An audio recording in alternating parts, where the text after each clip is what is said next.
misma, expresada con palabras diferentes. Así como en los paquetes de cigarrillos hay una advertencia que dice fumar es peligroso para la salud, yo quiero advertirle que el pensar equivocadamente también puede ser peligroso para la salud. Y en este estudio bíblico de hoy vamos a descubrir si usted es culpable de una manera de pensar equivocada. Hoy quiero compartir con usted una fórmula espiritual para enfrentar los malos pensamientos, generalmente producidos por la depresión, la autoconmiseración, la preocupación, el miedo, las iras, el enojo.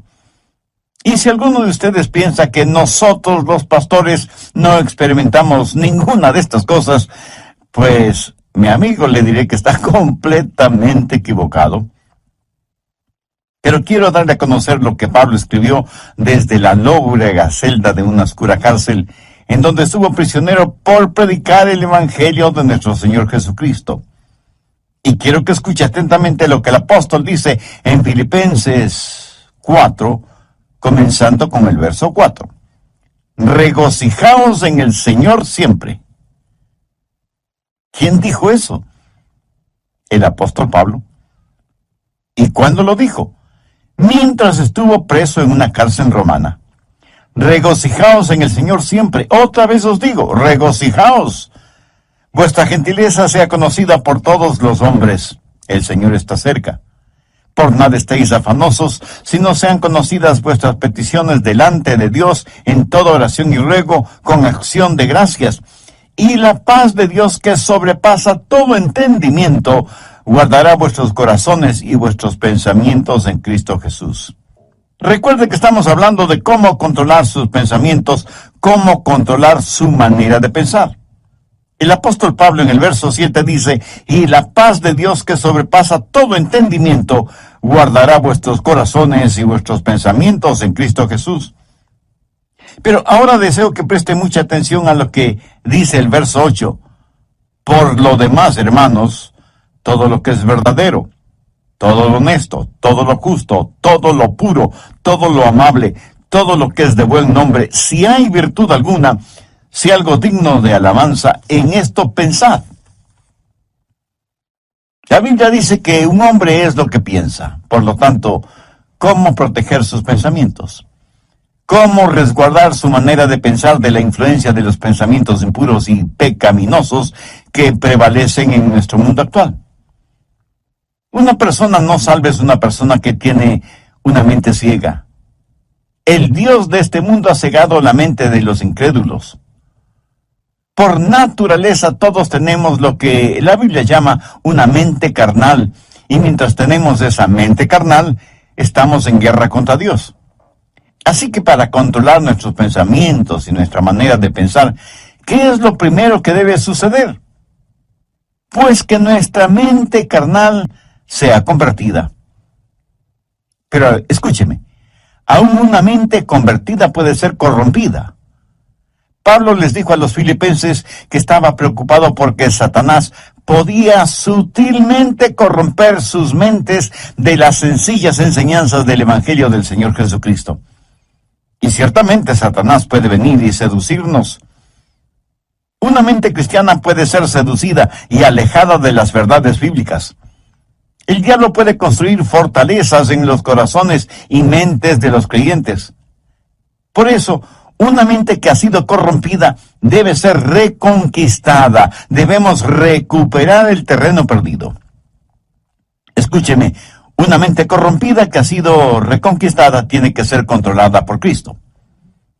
El Señor debe estar a cargo de nuestra mente y debemos aprender a escoger nuestros pensamientos, así como escogemos a nuestros amigos, si es que tuviéramos el suficiente sentido común de escoger solo buenos amigos. Debemos tener ciertos parámetros para saber la clase de pensamientos que debemos admitir en nuestra mente y aquellos que debemos desecharlos en forma absoluta.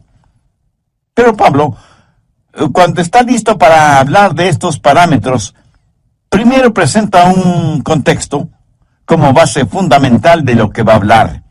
Y al preparar el escenario, Pablo habla de tres cosas. Primero, usted debe encontrar su gozo en el Señor. Note que en el verso 4 él no dice, regocijaos siempre. Hubiera sido una verdadera tontería si solo decía eso. Pero no es ninguna tontería cuando dice, regocijaos en el Señor siempre. O sea, les está diciendo a los filipenses que el verdadero gozo solo lo encontrarán en el Señor Jesucristo. Esto pone en evidencia que cada creyente que controla su manera de pensar tendrá un gozo, un regocijo consciente, continuo, conspicuo y contagioso, porque ese gozo está fundamentado, anclado en el Señor Jesucristo. Permítame compartir con usted algo muy personal. Yo procuro tener siempre mi mente ocupada, aún en tiempo de descanso o de vacación, porque una mente ociosa es el mejor taller del diablo. Y he descubierto el secreto de la fortaleza. Es el gozo del Señor. Él es mi fortaleza. Y eso no es solo una frase bonita, ni parte de alguna canción espiritual preferida. Es la realidad. El Señor es mi fortaleza. Hay veces cuando dejo mi oficina y vengo a grabar estos mensajes radiales y estoy física y mentalmente cansado. Y me detengo y digo, Señor Jesús, te amo. Gracias por quien tú eres y lo que representas para mí. Tú eres en verdad mi fortaleza física, mental, espiritual y emocional. Y casi de inmediato siento el poder y la fortaleza que inunda mi cuerpo y sé, sin la menor sombra de duda, que el Señor es mi fortaleza. Y por eso me regocijo siempre en el Señor. Por favor, busque Juan 15:11. Estas cosas os he hablado para que mi gozo esté en vosotros y vuestro gozo sea cumplido. De paso, quiero decir que el gozo en Jesús es el único gozo que permanece. Si su gozo depende de alguna otra persona o de alguna cosa, ese es un gozo pasajero que no permanece. Que alguien o algo puede quitárnoslo. Yo me alegro de que el gozo de Pablo no era porque estaba en libertad, porque le hubiera sido completamente fácil decir que estaba gozoso si tenía libertad. Pero él dijo que tenía pleno gozo estando en la cárcel. Así que no tenga su gozo de las circunstancias. No pretende encontrar su gozo en las diversiones. No espere encontrar gozo genuino en los negocios. Ni se engañe creyendo que el verdadero gozo está en tener amigos, aunque sean buenos amigos. Tampoco el tener buena salud es fuente de gozo verdadero. Todas estas cosas que he mencionado le pueden proporcionar ciertas alegrías pasajeras, pero nunca un gozo genuino y verdadero. El único manantial de gozo profundo y permanente es el Señor Jesucristo. Regocijaos en el Señor siempre. Otra vez digo, regocijaos. Segundo, recuerde que Dios siempre está cerca. Reconozca la presencia de Dios continuamente. Pablo en el verso 5 de Filipenses 4 dice, vuestra gentileza sea conocida de todos los hombres, el Señor está cerca. Escúcheme, la expresión el Señor está cerca no es en referencia a la segunda venida de Cristo, sino que describe la realidad de lo que Pablo estaba experimentando en esa prisión romana. Y él dice, el Señor está aquí, conmigo, aún en esta celda. En Juan 14:16, el Señor Jesús dijo, y yo rogaré al Padre, y os dará otro consolador, para que esté con vosotros para siempre. La forma de tener una saludable actitud mental es encontrando gozo en el Señor y estar consciente de la constante presencia de Dios. Cuando usted hace esto, lo maravilloso es que Jesús le ayuda a llevar sus problemas.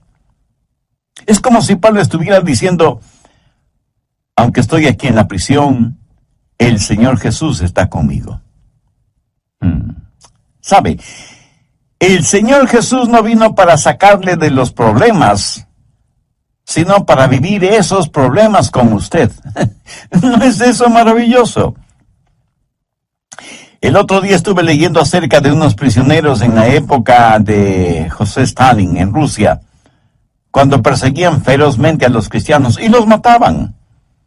Un grupo de 20 cristianos estaba reunido en un edificio cuando Stalin, al frente de un pelotón de soldados, entró en el recinto y comenzó a hacer una lista de quienes estaban reunidos allí. Un oficial vino y le informó que había 30 personas.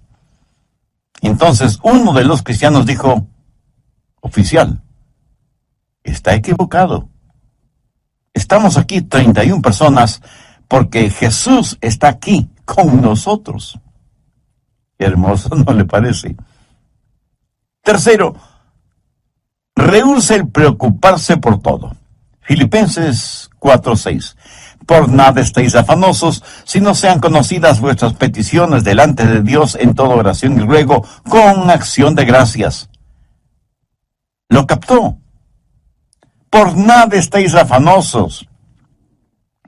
En el original griego esta frase conlleva la idea de algo que se desgarra. Y eso es exactamente lo que la preocupación hace, nos desgarra interiormente. En un lado está el temor y en el otro lado está la esperanza, y usted se encuentra exactamente en la mitad. ¿Qué es lo que Pablo dice? Por nada estéis afanosos. En varias de sus enseñanzas, el Señor Jesucristo dejó muy claro que no valía la pena el vivir lleno de preocupaciones. Con las preocupaciones, nadie ha podido añadir ni un solo centímetro a su estatura, ni ha podido solucionar algún problema, o disminuir una carga, o secar una lágrima. La preocupación, mi amigo, no tiene ningún valor y además es una gran pérdida de tiempo. Consume nuestras energías. La preocupación no sirve absolutamente para nada.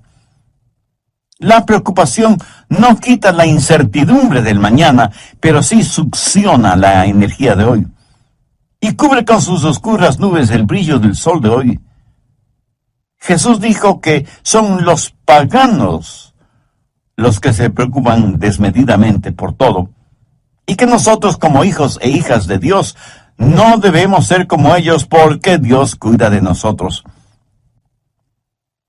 Pablo se prepara para decirnos cómo proteger nuestros pensamientos, y por eso pone como trasfondo el gozo del Señor, para que reconozcamos que Cristo siempre está con nosotros, para que dejemos de preocuparnos desmedidamente por todo. ¿Pero cómo hacerlo? Por nada estéis afanosos, si no sean conocidas vuestras peticiones delante de Dios en toda oración y ruego con acción de gracias. ¿Tiene usted algún problema que lo considera como un gran problema? Deseo que este mismo momento piense en el problema más grande que usted está enfrentando en la actualidad.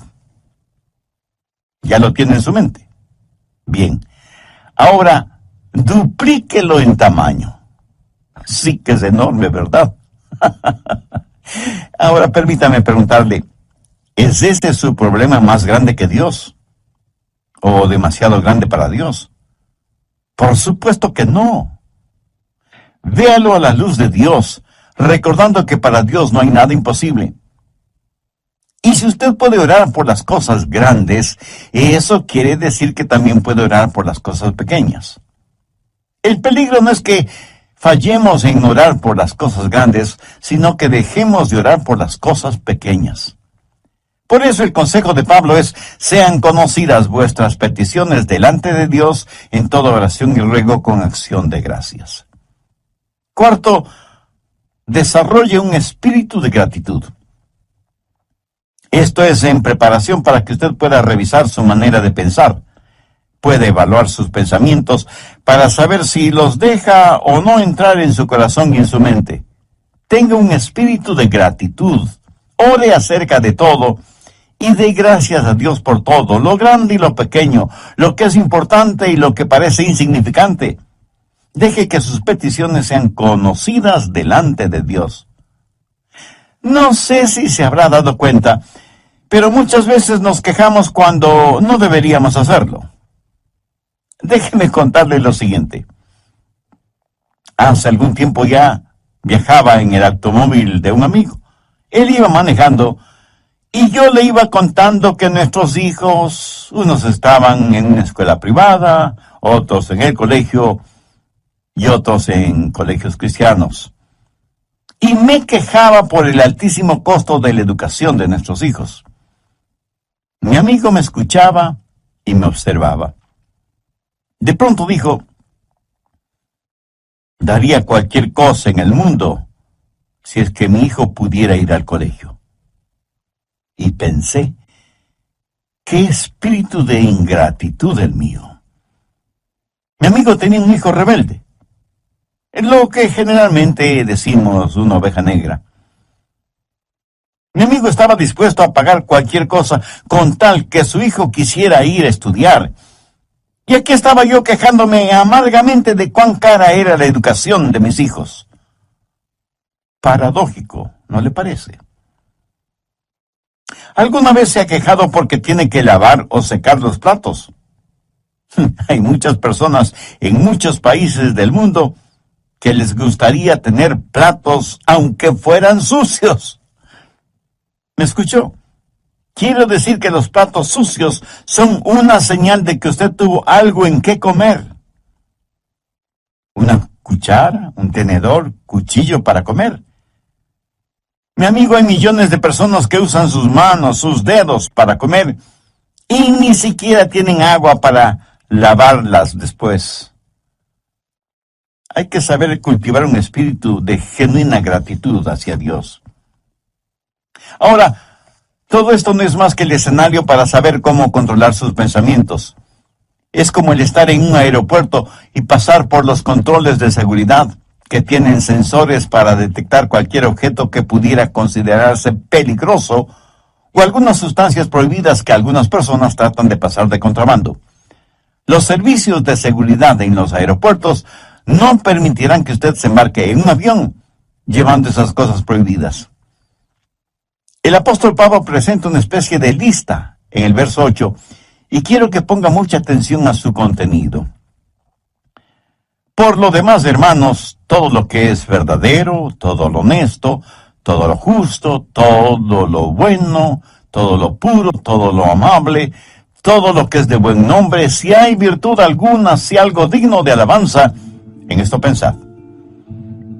Si usted lo piensa detenidamente, el tema cómo controlar su manera de pensar, basado en la epístola de Pablo a los Filipenses, capítulo 4, y los versos del 4 al 8. De esta porción bíblica hemos visto ya tres cosas fundamentales. Primero, usted debe encontrar su gozo en el Señor. Note que en el verso 4, Pablo nos dice: regocijaos siempre. Hubiera sido una verdadera tontería si solo decía eso. Pero no es ninguna tontería cuando dice: regocijaos en el Señor siempre. O sea, les está diciendo a los filipenses que el verdadero gozo solo lo encontrarán en el Señor Jesucristo. Esto pone en evidencia que cada creyente que controla su manera de pensar tendrá un gozo, un regocijo consciente, continuo, conspicuo y contagioso, porque ese gozo está fundamentado, anclado en el Señor Jesucristo. Segundo, recuerde que Dios siempre está cerca. Reconozca la presencia de Dios continuamente. Pablo en el verso 5 de Filipenses 4 dice: vuestra gentileza sea conocida de todos los hombres, el Señor está cerca. Y la expresión "el Señor está cerca" no es en referencia a la segunda venida de Cristo, sino que describe la realidad de lo que Pablo estaba experimentando en esa prisión romana y dice: el Señor está aquí conmigo, aún en esta celda. En Juan 14:16, el Señor Jesús dijo: y yo rogaré al Padre y os dará otro consolador, para que esté con vosotros para siempre. Tercero, rehúse el preocuparse por todo. Filipenses 4:6. Por nada estéis afanosos, sino sean conocidas vuestras peticiones delante de Dios en toda oración y ruego con acción de gracias. ¿Lo captó? Por nada estéis afanosos. En el original griego esta frase conlleva la idea de algo que se desgarra. Y eso es exactamente lo que la preocupación hace, nos desgarra interiormente. En un lado está el temor y en el otro lado está la esperanza. Y usted se encuentra exactamente en la mitad. ¿Qué es lo que Pablo dice? Por nada estéis afanosos. Cuarto, desarrolle un espíritu de gratitud. Tenga un espíritu de gratitud. Ore acerca de todo y de gracias a Dios por todo, lo grande y lo pequeño, lo que es importante y lo que parece insignificante. Deje que sus peticiones sean conocidas delante de Dios. El apóstol Pablo presenta una especie de lista en el verso 8 y quiero que ponga atención a su contenido.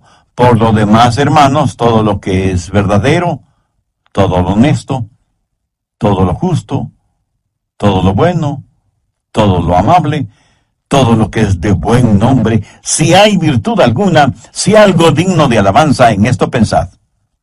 Bien, ahora quiero que note algunas cosas muy importantes. Primero, la prueba de la dependencia o confianza. Aquí debemos hacernos algunas preguntas. ¿Es verdadero? ¿Puedo confiar en eso? ¿Puedo depender de eso? Todo lo que es verdadero.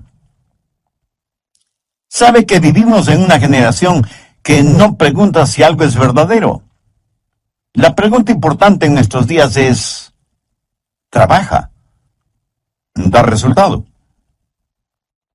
No deje que ninguna cosa prohibida penetre en los recintos de su mente y que cómodamente se instale allí. No la absorba en su corazón, ni la haga parte de su filosofía de la vida. Si algo no es genuino o verdadero, no permita que sea parte de su forma de pensar.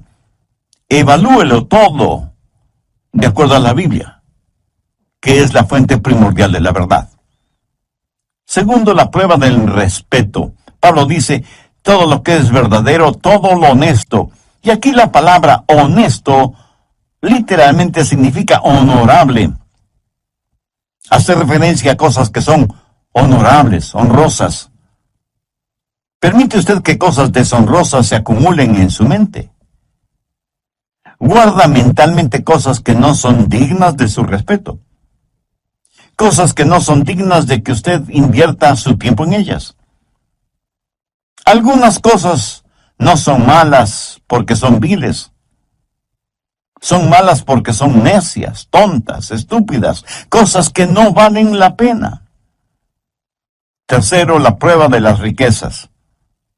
Todo lo justo. ¿Sabía que la palabra justo en este versículo significa recto, derecho, lo cual es lo opuesto a torcido? Entonces, ¿qué significa esto? Significa que usted no debe dejar que ningún pensamiento torcido, deformado, penetre en su mente. ¿Piensa usted siempre correctamente, con rectitud? En mis estudios bíblicos, predicación y tiempo devocional, siempre trato de pensar con rectitud, honestamente. Reconozco que muchas veces dejamos que pensamientos torcidos invadan nuestra mente porque hemos desconectado los puestos de seguridad. Y sencillamente vamos de aquí para allá sin que nada aparentemente nos moleste. Pero Pablo dice que hay ciertas cosas que no deben pasar por la puerta de nuestra mente. Cualquier cosa que no nos inspira confianza o respeto, o que levanta una bandera de sospecha, ni siquiera debe merodear la periferia de nuestros pensamientos. El apóstol también hace mención a todo lo puro, y puro significa algo que está libre de cualquier contaminación, algo libre de manchas o suciedad. Esto en referencia a objetos o animales. ¿Es esto lo suficientemente puro como para ser usado en la adoración a Dios? ¿Es esto lo suficientemente puro como para ser ofrecido a Dios? Estas preguntas nos llevan al siguiente punto. Cuarto, la prueba de la reverencia. Todo lo que es puro. ¿Es esto algo de lo cual no me avergüenzo de ofrecérselo a Dios? Escúcheme, puede tomar cierta historia o cierta película o cierta música o cierta literatura o ciertas amistades o ciertos hábitos y decir, Señor, con esto te adoro.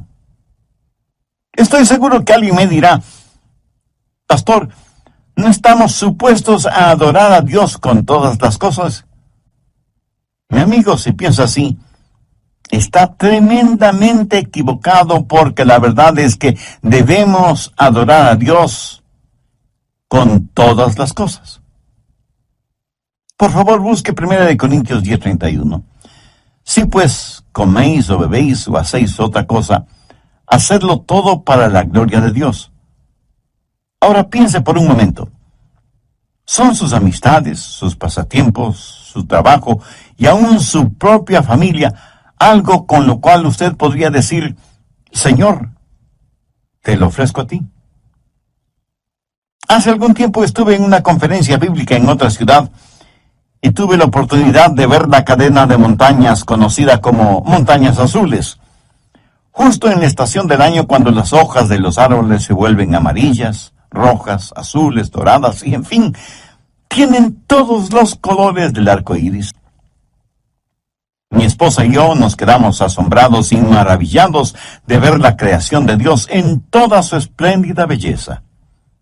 Y me acuerdo que dije: Señor, esta es una extraordinaria experiencia que me mueve a adorarte más y más. Este buen tiempo que nos permites tener, este regocijo espiritual interno, esta belleza que nos rodea, que proviene de ti, todo te lo dedico a ti, porque no solo está lleno de armonía y de encanto, sino de inmaculada pureza. Señor, tú eres digno de nuestra adoración. Amigo, escúcheme. Si cualquier cosa que usted hace no pasa la prueba de la reverencia, o sea, no es algo que pueda ofrecerle a Dios, no se atreva a insultar a Dios presentándosela. Si cualquier relación personal o actividad o recreación o negocios o lo que sea no tiene el distintivo de reverencia hacia Dios, ni siquiera lo piense. Quinto, la prueba de la relación. Pablo continúa diciendo: todo lo que es de buen nombre. En el original griego, esta frase literalmente dice: aquellas personas o cosas que causan que se las ame. ¿Qué es lo que causa que usted ame? Si piensa en aquello que causa que usted critique injustamente o que provoca división entre otras personas, eso es erróneo, negativo, malo. Todo lo que es de buen nombre tiene la connotación de ser guiados hacia el amor. Lo que piensa le guía hacia el amor. Tal vez alguien me pregunte: Pastor, ¿eso significa que tengo que aprobar lo que otras personas hacen? Sí y no. Si lo que hacen es bueno, beneficioso, ejemplar, útil, usted lo aprueba.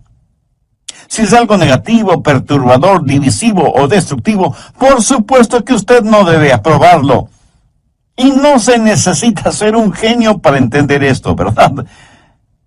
Pero el que no apruebe lo que otras personas hacen, por la razón que sea, eso no significa que no debe amarlas. Dios nos acepta a cada uno de nosotros, aunque obviamente no aprueba lo que como pecadores hacemos. Sexto, la prueba del refinamiento. Todo lo que es de buen nombre. Esto hace referencia a algo de categoría, buena educación, refinamiento, algo que es bueno sin mayores explicaciones. Verá, en todas partes del mundo y en todos los niveles sociales hay personas chismosas. Permítame decirle con genuina tristeza:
que la iglesia no es una excepción.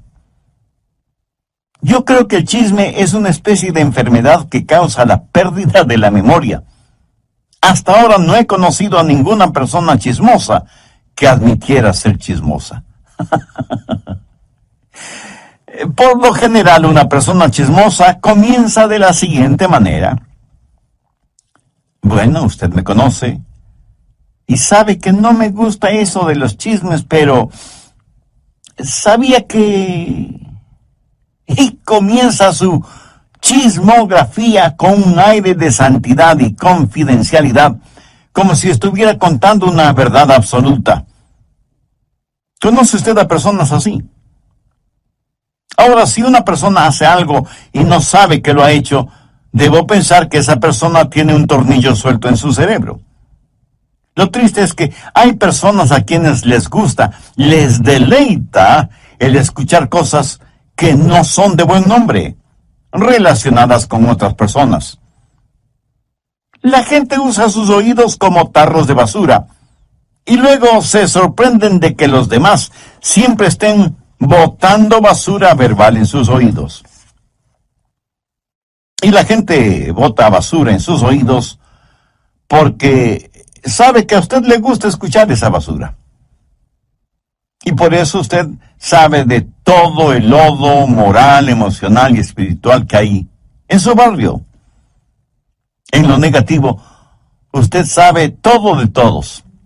La clase de personas que son los nuevos vecinos, que a determinada jovencita ya no se la ve porque está embarazada sin haberse casado, y sus padres, para evitarse la vergüenza, la mandaron a vivir con sus abuelos, que viven muy lejos.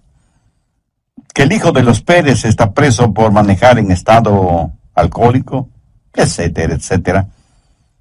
Y la gente permite que todos estos malos pensamientos tomen residencia en su corazón y su mente. Pablo, al finalizar este tema, dice, si hay virtud alguna, si algo digno de alabanza, en esto pensad. Esto es tan sencillo y sin embargo tan maravilloso.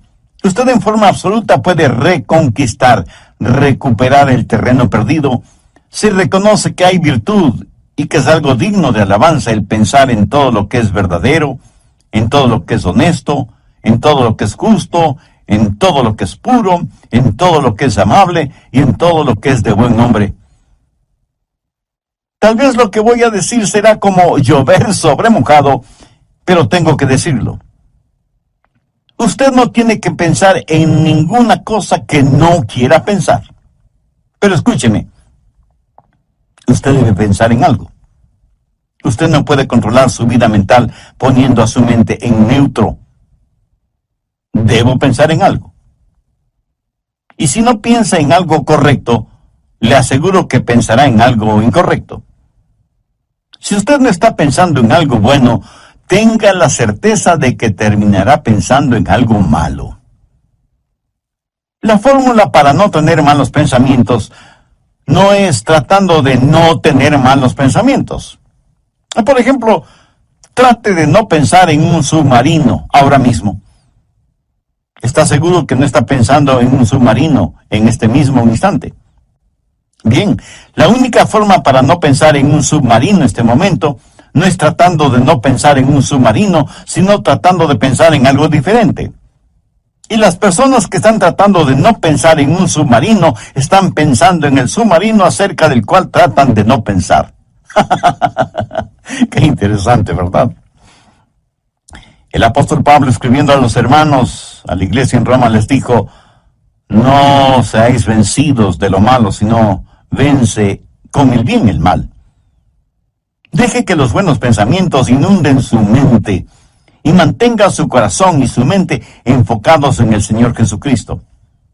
En Filipenses 4:7 leemos, y la paz de Dios que sobrepasa todo entendimiento, guardará vuestros corazones y vuestros pensamientos en Cristo Jesús. Es casi imposible de explicar, pero estamos llamados a tener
la mente de Cristo.